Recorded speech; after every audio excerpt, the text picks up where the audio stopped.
नेको rankings का जन्म एक अपराधी परिवार में हुआ था। उसका बचपन ऐसी घटनाओं से भरा था जिनकी कल्पना भी एक आम इंसान नहीं कर सकता। ओमाहा शहर में बसे इस परिवार के अधिकतर सदस्य पहले से ही अपराधों की दुनिया में नाम कमा चुके थे। उसके माता पिता, चाचा चाची सभी किसी न किसी अपराध में लिप्त थे। इस माहौल में पला बड़ा नेको भी अपराध की ओर आकर्षित हुआ और बहुत ही कम उम्र में खतरनाक राह पकड़ ली। सिर्फ 7 साल की उम्र में नेको ने अपने पैसों से पहली बंदूक खरीदी, एक 25 कैलिबर हैंडगन। ये बंदूक उसने इसलिए खरीदी थी ताकि वह स्कूल में अपनी दहशत फैला सके। 11 साल की उम्र में उसने स्कूल से गायब रहना शुरू कर दिया और शहर के लोकल गैंग में समय बिताने लगा। वह दिन रात अपराध की योजनाएं बनाता और अपने भविष्य को अंधकार में धकेलता चला गया। 13 साल की उम्र में उसने पहली बार चाकू से किसी व्यक्ति पर हमला किया और उसे गंभीर रूप से घायल कर दिया। 15 की उम्र में वह रंगे हाथों 2 गाड़ियां चोरी करते हुए पकड़ा गया। पहली बार उसे जेल भेजा गया, लेकिन यह उसकी आपराधिक यात्रा की बस शुरुआत थी। जेल में भी उसने अपनी हरकतें नहीं छोड़ी। वहां उसने अन्य कैदियों के साथ मिलकर दंगे भड़काए और एक जेल गार्ड पर हमला कर दिया। कोर्ट ने उस पर 2 अलग अलग धाराएं लगाईं, लेकिन एक फैसले के चलते उसकी सजा को कम कर दिया गया और वह मात्र 10 साल में रिहा हो गया। 2013 में जेल से रिहा होने के सिर्फ 11 दिन बाद नेको ने 2 निर्दोष लोगों की गोली मारकर हत्या कर दी। सबसे चौंकाने वाली बात यह थी कि इस वारदात में उसकी अपनी बहनें भी शामिल थीं।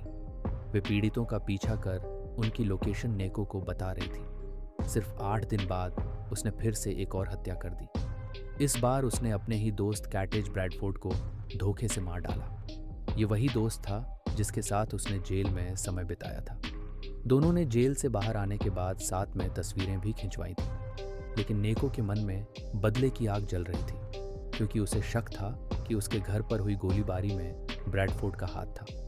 उसने ब्रैडफोर्ड को लूटने के बहाने बुलाया और गोलियों से भून डाला। इसके कुछ दिन बाद नेको ने एक हाईवे पर चलते हुए एक एसयूवी को रोका और उसमें बैठी महिला एंड्रिया क्रूगर को गोलियों से छलनी कर दिया। एंड्रिया 3 बच्चों की अकेली मां थी, लेकिन नेको को इससे कोई फर्क नहीं पड़ा। इस वारदात में भी उसका परिवार शामिल था, खासकर उसका चाचा वॉरेन और उसकी खुद की मां लॉरी रैंकिंग्स। इतने खूनी अपराधों के बाद पुलिस ने नेको को दोबारा गिरफ्तार कर लिया। जब उससे पूछताछ की गई तो उसने खुलेआम कबूल कर लिया कि उसने ये सारी हत्याएं की हैं, लेकिन उसका कारण और भी विचित्र था। उसने दावा किया कि मिस्र के देवता एपोफिस ने उसे बलि चढ़ाने का आदेश दिया था। जेल में रहते हुए भी वह अपनी सनक भरी हरकतें जारी रखता रहा। एक दिन उसने अपनी ही जीभ को बीच से काट डाला ताकि वह साहब की तरह दिख सके। फिर उसने अपने गुप्तांग को भी काट दिया, जिससे वह और भी विचित्र दिखाई देने लगा। जेल प्रशासन हैरान था कि इतनी सख्त निगरानी के बावजूद वह ऐसा कैसे कर पाया। नेको को एकांत कारावास में रखा गया था, जहां उसे दिन के 23 घंटे अकेले रहना पड़ता था।